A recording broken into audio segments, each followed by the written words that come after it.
Yine iPhone 16 Pro Max. Mene birinci edek görýän. Özüm iPhone'lu malyň üçin yine iPhone'u atawatyn TV'ye giren ekelle.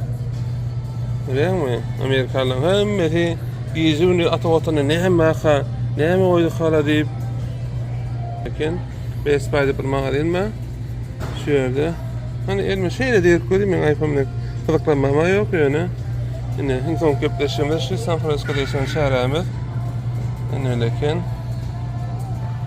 yine Best Buy'ın içi iPhone. Çıkıyor musun manşe? Ne ilnemiz mi?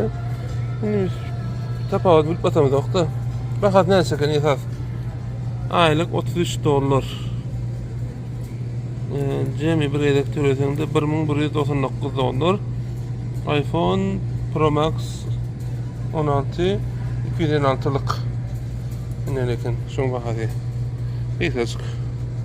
Şunun da adını görjek bolsaňyz şeýle görkezämesem. Ne ýa-da bilemek men iPhone'um. Samsung'çy.